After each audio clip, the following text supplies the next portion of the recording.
My dear students of class 10A and 10B. Today, the last few points which are left, I am going to explain it. Then the teaching of this lesson will be completed, because this lesson is very short lesson.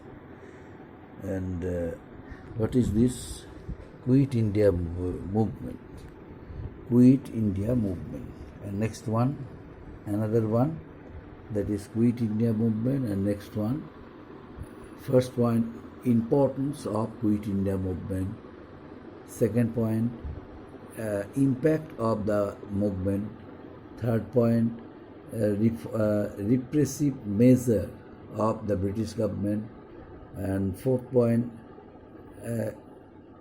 repressive measure of the government. And fourth point, repressive measure and its solution. And last point, point number 5, consequence of the movement. Consequence of the movement, Quit India movement. My dear students, Quit India movement started at the time when the people of India, they all were anxious whether the British would allow them to rule their country, whether the British would quit. But the British had no intention to quit our country. On the contrary, they followed the policy of repression, and a large number of Congress leaders and the workers and other common people, innocent people also were arrested during the civil disobedience movement. The movement had gained huge support from our country's people. That's why the British government finally decided to give some concessions to Indian Congress leaders. How? By breaking the deadlock, they decided to introduce certain constitutional reforms in the structure of Government of India, under the Government of India of 1935, and at the same time they also assured them that in the long run the British would shift power for the Indian people, but right that moment they would never shift power to the Indians. So this is the importance of Quit India movement, my dear students. This is the importance of Quit India movement. The second point, impact of the movement. Impact of the movement. What was the impact of the movement? The British government, from the very, very beginning, in order to crush the movement, arrested many numbers of Indian innocent people. The people had become a part of Quit India movement. That's why they were innocent, because they joined Indian national movement, the Quit India movement, for the call of countries, for the call of our motherland, for the cause of making the country free from the British rule. But they were not the workers, they were not Congress party members, but still the British government arrested those people who strongly supported the Quit India movement and who raised the slogan, the do or die, karenge ya marenge, do or die. That's why, my dear students, throughout the country, the repressive measure of the British government made the headquarters of England understand that what was going on in India was not good. Immediately it should be stopped. That's why they decided to find out a solution for the Indians, and hence they sent Cripps mission. Stafford Cripps came to India, but Cripps mission failed to achieve success because there was no assurance that in the long run the British would shift power to the Indians. And second one, the Muslims also were not satisfied with the Cripps mission's proposal, because the Muslims, on behalf of the Muslim League, Muhammad Ali Jinnah demanded separate country for the Muslims, the Pakistan, but there was no assurance in the proposals of Cripps Mission that in the long run the British would grant the demand of Muslim League, a separate country, Pakistan. On the contrary, they decided to consult a number of Congress leaders whether they were in favor of partitioning India or they would like to see an undivided India. So both the two communities, the Hindus and Muslims, were not satisfied with the proposals of Cripps Mission, and they decided to continue the Quit India movement. The Quit India movement reached to its highest extent, and everywhere there was only one discussion. Everywhere people started discussing about the British repression, and they started killing British officials, and from Ghadar party of America, sophisticated weapons also reached India, and for the Indian revolutionaries, they started using it. They started throwing bombs on the British officials in order to kill them, and at the same time they started using pistol and other weapons against the British, so that British must understand that a group of people became violent, but in others they were under the assertive leaders. On the contrary, under Mahatma Gandhi, the movement was still non-violent, and Gandhiji taught a lesson to the people of India to be peaceful towards the concept of a non-violent method of satyagraha. So people had patience, and they did not cross the limit, and as a result of it, Gandhiji's Quit India movement also had become a movement of non-violent method of satyagraha. But the time when many Congress workers were imprisoned, and once again their properties were confiscated by the British government.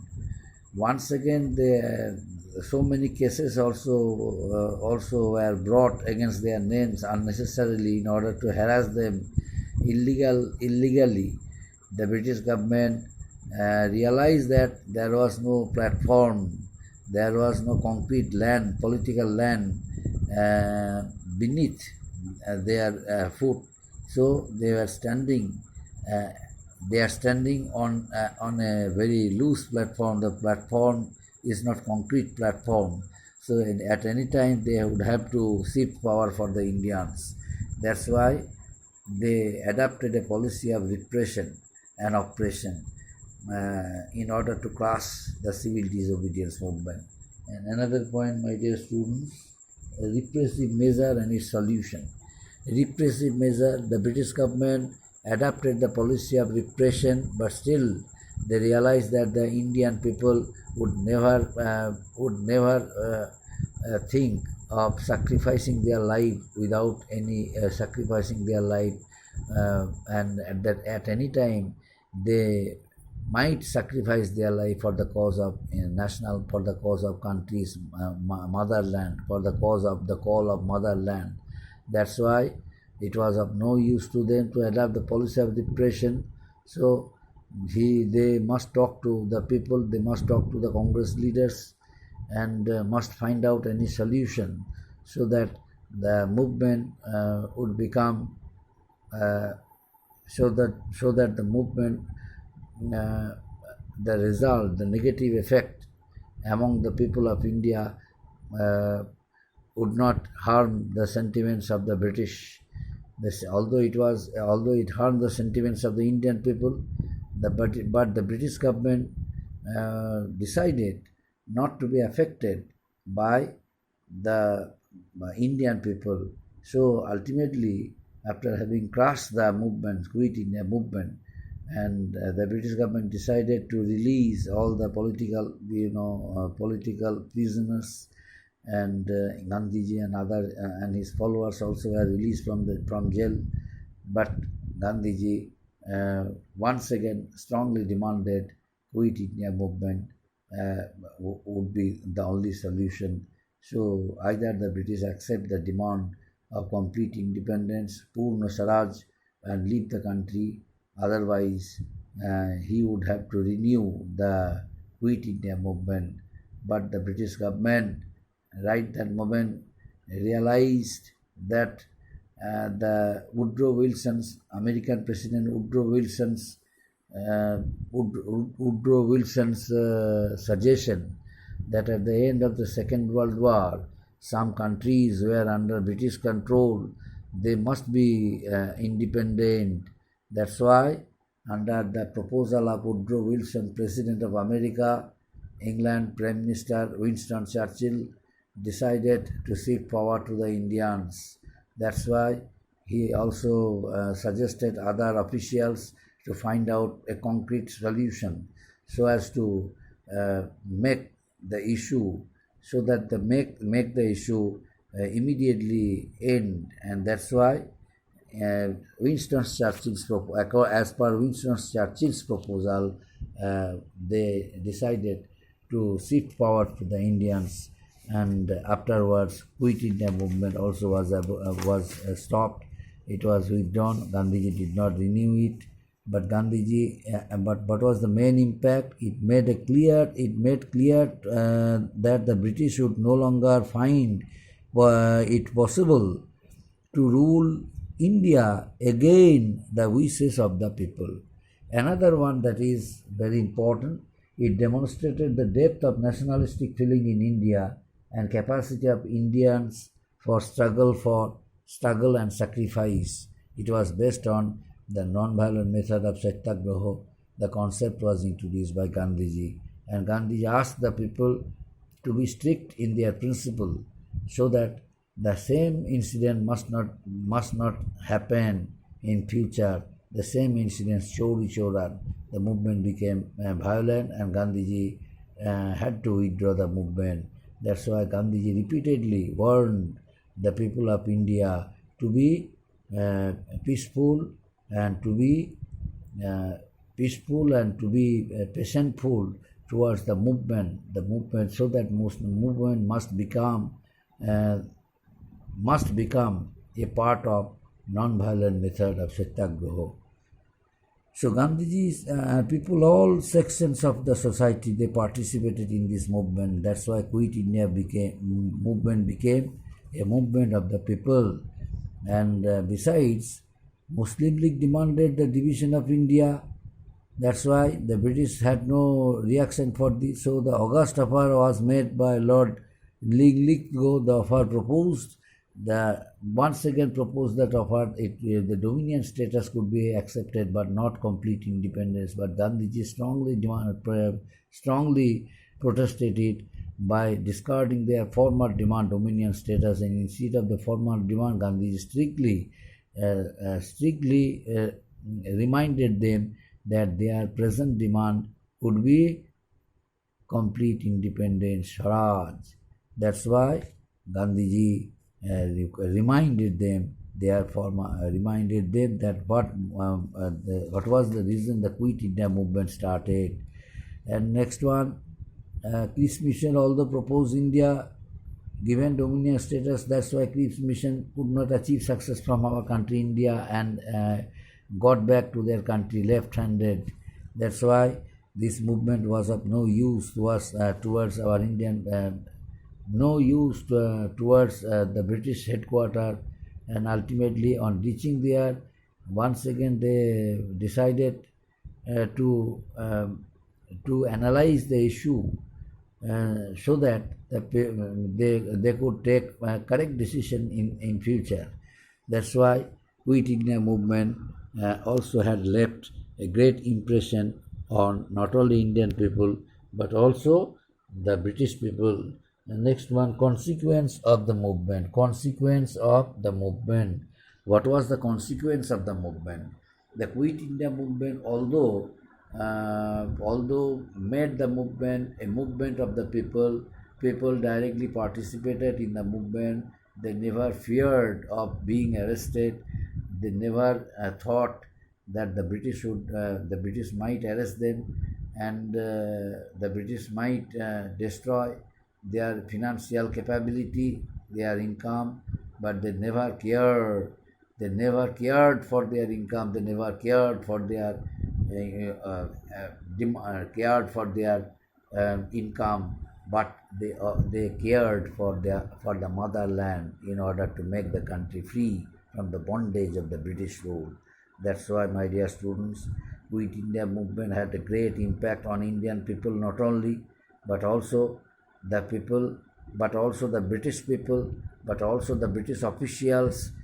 The British official, after having crushed the Quit India movement, was confused whether Gandhiji would renew the movement further, and repeatedly they started discussing with Gandhiji regarding finding out any solution, but Gandhiji forbade them from making any solution because of the reason. Gandhiji's main demand was do or die, karenge ya marenge, and complete independence, Purna Swaraj.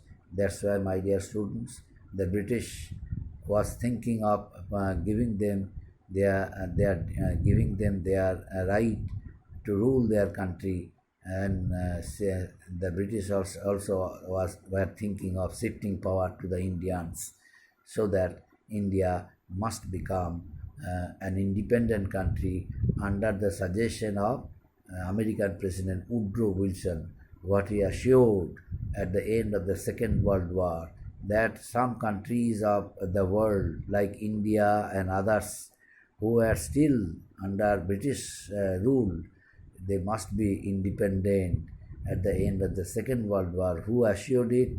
It was Woodrow Wilson, the President of America, assured it. So under the proposal of Woodrow Wilson, the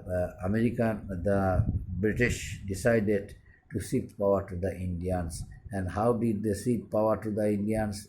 In what circumstances? They decided it so, and ultimately what happened? What happened to the Indians? What happened to the British? And how did India become an independent country? And the British left the country forever. The British shift power to the Indians. These are the important points. The consequence of the Quit India movement. So these are the consequences of Quit India movement. So the teaching of this lesson is completed. This lesson is very short lesson, and from previous lesson I shall give you homework. Next day you must open your Teno and complete the homework I shall give you through Teno. Thank you, my dear students.